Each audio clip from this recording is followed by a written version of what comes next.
Local programming on KRWG Public Media made possible in part by viewers like you. Thank you. This is KRWG Public Media, TV, radio, online. News that matters. Now, across the Mesilla Valley and the borderland, the stories that shape our community. From the KRWG Broadcast Center at New Mexico State University, this is Newsmakers. Thank you for joining us on this edition of Newsmakers. I'm Madison, Staten. The Animal Services Center of the Mesilla Valley is working with local partners who are helping to find homes for the animals sometimes overlooked due to sickness or injury. I visited Action Programs for Animals in Las Cruces to learn more. By the time Action Programs for Animals received the call about Angel the dog, the animal in question had already lost the use of his hind legs. He basically came to us not able to really walk with his hind legs, and he was skin and bones. That's Nora Insuriaga, the operations manager of the animal welfare organization Action Programs for Animals in Las Cruces. She says Angel came to APA in a coordinated effort with the Animal Services Center of the Mesilla Valley. When we got the call for the help, I went out there and he came out and he could not walk, but he was so happy to get in that car. Now he's able to walk. He's one of the strongest dogs we have now. Now over 3 years old, Angel has been at the APA shelter for over a year, waiting for his forever home. Angel is just one example of the numerous animals taken in by APA. Since 2012, Action Programs for Animals has rescued over 5,400 cats and dogs. Of those animals, approximately 90% arrive from the Animal Services Center. APA says it's focused on bringing down the number of animals euthanized in the community each year. In 2021, the Animal Services Center euthanasia rate was around 20%. To bring that number down, APA says the primary focus is on animals who are sick, injured, or simply overlooked by those seeking to adopt at the Animal Services Center. We definitely work very closely with them because they're mainly where we get the majority of our animals. We want to help them get to that no-kill status. We mainly pull the ones that have been there for a long time, especially with the larger dogs, and then the cats. We mainly concentrate on getting the ones that need to get out. On the national level, approximately 1.5 million animals are euthanized annually. That's according to the American Society for the Prevention of Cruelty to Animals, which also reports that cats are euthanized at a 7% higher rate than dogs. APA notes local trends indicate a higher number of cats without homes in the community when compared with other animals, exemplified by the 971 cats within city limits brought into the Animal Services Center by Animal Control in 2020. All these cats are probably the ones that are taken to the shelter the most because there's so many of them just roaming around. People are not spaying and neutering them. So obviously they go out, they're not spayed or neutered. You have a cat that ends up having a litter of 6 to 12. Then you have those kittens roaming around. So it's never ending. Amanda Lopez-Askin, the chair of APA's board of directors, says that an increased community emphasis on spaying and neutering is needed to combat not only the high number of community cats, but also the no-kill rate for all animals. There's not enough homes for all the animals that we have. There just isn't. If you have 400 or 500 animals at our shelter on any given day, you cannot then expect for there to be 400 or 500 homes, right, in our community to adopt them. So really spay and neuter is the key to controlling the pet population and is really key to having successful adoptions and people not just taking animals because they feel obligated, but really making them a member of your family. To talk more about animal care in our region, we're joined by the executive director of the Animal Services Center of the Mesilla Valley, Clint Thacker. Thanks for joining us today. Hi, Madison. You're welcome. Thank you for having me. Of course, I'm very excited for our conversation today. I know you've worked to bring down the number of animals euthanized at the center since you became the executive director in 2017. So how has that percentage changed since you first took over? Great question. In 2017, we were at 22% of the animals that came into the center were euthanized. And over the years, it's dropped about a percentage each year. So 19 in 2018, 18 in 2019. And then in 2020, it was a great year because of the pandemic for animal services. If anything good came out of COVID, that was it, because we really limited the amount of impounds that were coming in.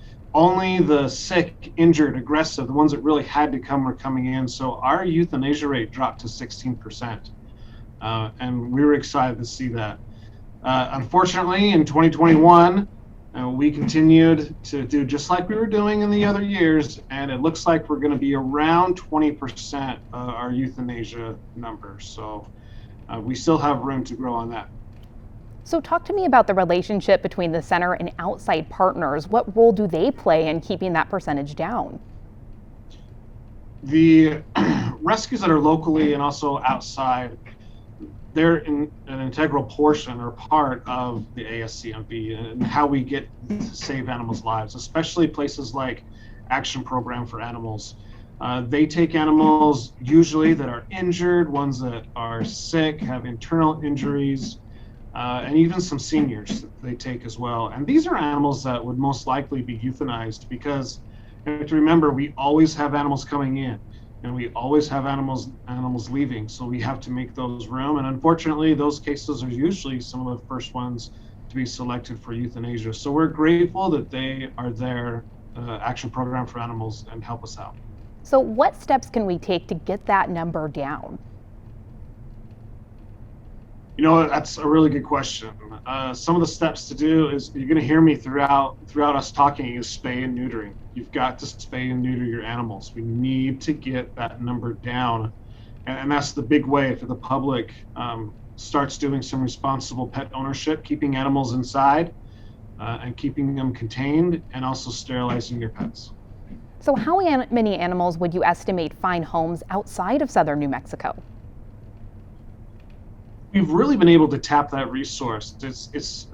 We're looking at around, or at least 1,500 animals every year are going outside. In 2020 alone, we sent out 2,200 animals to rescues that are outside of the southern New Mexico area. This transferring is a big part of our program here. So where do the monetary resources for a program like that come from? It's part of our budget, actually, and also we've gotten some grants. We have our large transport truck. It's a Ford 650, so a little bit bigger than like the large U-Haul trucks that you have. It's all decked out in the back with stainless steel kennels, and we load that up. That was actually awarded to us via a grant. We had to purchase that and outfit it. So, and then the other portions is just part of our budget that we budget every single year, is our transport. So how have adoption rates changed over the past 5 years, and has the pandemic been an influence at all? Well, we used to do a flat rate, and it was a fairly high flat rate for adoptions. And then we went to a flat rate of $50 because we were seeing all of these great programs or specials that we had. That was kind of our average price. But we found with that we were getting a lot of people adopting or wanting to adopt non-sterilized animals. And so they would take them home, and then it would be up to us to get those animals back in for appointments. And we were seeing close to 70% of those animals that were leaving were not being seen again, especially for sterilization. So we came up with a new program that all adoptions start at $150, and that includes the sterilization, the vaccines, the microchip, and the licensing if applicable.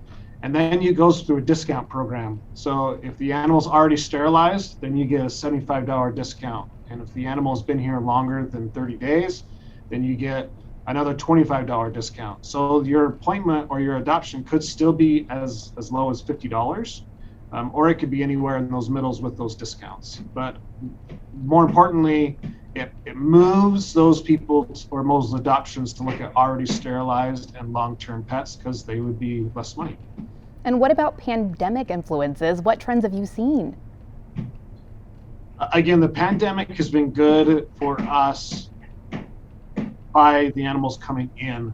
Our adoptions have come down a little bit because we had to limit the amount of people coming into the center. We still are. But the amount of the returns animals that the country is seeing, we have not seen, gratefully. A lot of the animals that left in 2020 stayed with the people. Well, that's wonderful news. Do you see a trend in Las Cruces of animals that have once been adopted finding their way back to the center at all? We really haven't. On general, we see 1 to 5 animals come back, but it's for really weird or silly reasons. And 1 to 5 animals per month, anywhere from the dog smells funny to the cat won't use a litter box, or that the cat will jump out and scare their kids. So we always offer, the behavior or explanations for them. But sometimes I think that the person believes it's just not a good fit. And they think of reasons, and other things is they might be really selective on what kind of animal they want, and so they bring it back, and we're okay with that. If it's within 3 days or 3 weeks, then you can return the animal for any reason. Well, in 2020, approximately 971 cats were brought in by animal control. In recent years, what kind of trends have you seen concerning the number of cats in our region? The number of cats we brought in for the last 4 or 5 years have been steady, with the exception of 2020. And you're going to hear me say that a lot because 2020 was really an oddity of a year for us. But the 971 cats, remember, like you said, that is only from the city. That is not the entire county. So we actually brought in 2020 2,451 cats. And that is 39% of our entire impound was cats. And in 2019, it was 4,146, and that was 40%. So it's obviously the high, that percentage, 39 to 40, has been steady for the last 4 or 5 years. And the trend is just that, it's high numbers, and we had to do something to change it. So speaking of changes, explain the intent behind the city's trap-neuter return policy, which was added to the Las Cruces Municipal Code last year. And that was just it. When I presented to the Animal Service Center Mesilla Valley Board, there's 3 commissioners, county commissioners, and there's 3 city councilors on there. And I said, we have to do something different. We can't continue to do the same thing and expect a different result. So trap-neuter return, or a community cat program, also referred to, is just that, trying something different. We know that bringing cats in traps and euthanizing them is not working to change what we want to do. And a community cat program is the only program that I'm aware of that will actually reduce the population of feral cats in the city and in the county. Well, the new addition to the code also calls for an administrative program to be implemented within 120 days of adopting the ordinance. I know the Las Cruces City Council approved an extension on this. How close is that program to actually being completely established? We're getting pretty close to it. The city we already had policies written. So there is a subcommittee of the Animal Task Force called the TNR subcommittee. They had written a very specific based policy, and then the ASCMV staff, we came up with a very general policy. So the city said that they would like a merging of the two. So we're in that process right now of merging the two. It looks like we're going to have a policy and then also a handbook of how to do some things. So we're excited to have that done, and we plan on meeting that 120-day extension. No worries. Wonderful to hear. So does the center currently have enough veterinary volunteers to meet that current need? We do not. No, we had to suspend just a small portion of our trap-neuter return program, and that was the public portion. So if a person just wanted trapping a cat to have a TNR surgery, we had to stop that. But if somebody, or if it's picked up by animal control and it's brought in, we're still doing those surgeries. We only have 4 contracted veterinarians, and they do 1 to 2 days a month is all they do. The rest of all of our surgeries is done by our medical director, who's a licensed veterinarian, and she works, and her team work incredibly hard to have those cats that are brought in by animal control and also impounded by the public to be TNR'd, and TNR'd is vaccine. So all vaccines, they're healthy cats. They get a microchip, and then they also have the ear tip of one of their ears cut off, so we know that they've been through the program. And the problem is like we tell animal control, don't bring in any cats, or try to not bring any cats in on Friday, because then they'll sit for Friday, Saturday, Sunday, and then we'll be able to do a surgery on Monday. And if we had the volume that we want from a veterinarian, then we would be able to do surgeries, on a Friday or a Saturday and get them out at the same time. So that's the holdup. And we're looking really hard for a veterinarian. So what are further steps to recruit veterinarians for efforts like this one? It is a national shortage of veterinarians. If you know anybody that's thinking about doing anything that wants a good future, I think veterinarians is the way to go. We have sent out a postcard size type of advertisement regionally. Over 200 of them went out, and we thought it was a great way to introduce Las Cruces to several potential veterinarians. And like I said, it went out to Arizona, Utah, Nevada, Colorado, Texas, all these areas that are all around us. We had zero interest from that. So we're currently listed. We had to pay quite a bit of money to get listed on about 20 vet hiring boards. And that's going to be going for about 4 months. And so we hope that will show some interest and be able to hire from there. If not, then the next step is to do kind of a headhunter person that's going to be specifically going out looking for something for us. But that's how serious we are of filling this position we have open. So pivoting a little bit, what specific ordinances and laws do you think could be passed in the future to help individuals take better responsibility for their animals?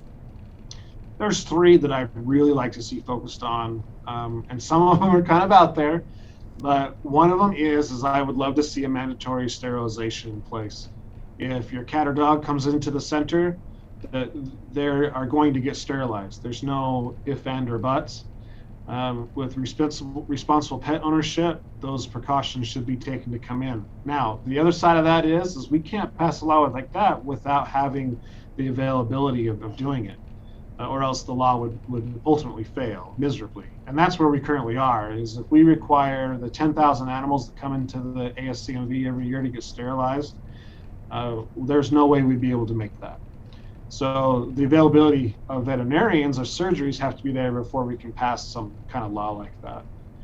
The other one is some type of in the back of vehicles unrestrained. It just drives me crazy why people drive around with what they claim they love, this beloved dog, and it's in the back of a vehicle.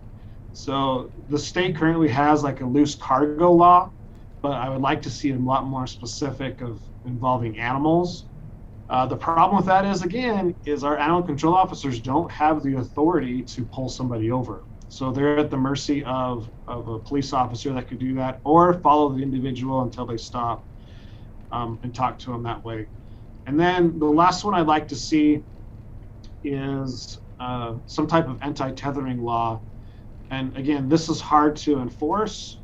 And I know the city has one right now, but to really beef that up, for the animal control officers to be able to file those and get the right information. So are there any low-cost options for pet owners looking to spay or neuter their pets in the Las Cruces area? This is a good question. The ASCMV used to do low-cost sterilizations for anybody. And that was when I first came on the first couple of years. And we saw that it was kind of a big hindrance on us because people who could afford these surgeries were coming to us. And what we really wanted to do was focus on the program to be in places or individuals that could not afford it and have them come and do it for us. So we actually suspended the program for a couple of years. And then I believe it was about a year and a half ago, opened the program back up. But we deal with SNAP here in Doña Ana County, and that stands for the Spayneuter Action Program. And what SNAP does, they're an organization that we've teamed up with, and they really vet or qualify low-income families and low-income individuals that are animal owners, and then they in turn come to us for the surgeries. So we are doing public surgeries, but it's for low-income individuals. Well, what more can be done to increase education efforts on spaying and neutering programs within our community? And a big part of the a big part of our budget coming up is actually having a trap neuter return coordinator. And not only would they be in charge of coordinating the efforts of the trap neuter return program with the city and county, but education will be a big part of what they do. We're not going to get anywhere if we don't put education first with our children and the young adults. Stressing the importance and just getting it in their minds that you have to spay and neuter your pets, because this spay and neuter problem or the overpopulation isn't going to go away without that future that knows it's important to do that. So what has been the public response to the city ordinance passed last August, doing away with the animal licensing requirement? The public has been great with it. We haven't had any problems. We are actually doing more microchipping, which is good. I was an advocate to suspend that portion of the ordinance. It seemed that all it was kind of like a revenue builder. The license didn't really do anything, and the licensing wasn't really enforced by animal control that the center could see because there was such a low compliance rate for it. It generated about $30,000 is all. So what we did is we said, let's do away with it. It's like a hurdle. When somebody comes and wants to redeem their animal from us, we had to charge a license fee. And sometimes they'd say it's too expensive, and I couldn't waive that fee. We could waive others that we charge, but I couldn't waive the city fee. So the response has been positive, from that. And of course, microchipping that was already mandatory before the law was passed or done away with, then has taken its place. So what do you believe is the single greatest animal-related challenge that we face in our region today? I've said it often in this interview, and that's overpopulation. People not spay and neutering their pets. To put it in perspective, I came here from a county in Utah that had a population of 355,000, and the animal shelter that I was running there, we impounded approximately 7,000 animals. And you compare that to Doña County that has a population of 218,000, we bring in 10,000 animals every year. So in order for anything to happen, we have got to spay and neuter our pets in an aggressive manner. And that's actually what the big picture goal is for the existing animal center. This that we're in now, I'm talking to you from, the big picture is once our new center that's currently being built right next to us is completed here in September of 2022, we're going to turn this facility into a spay-neuter facility. So we're excited about those possibilities.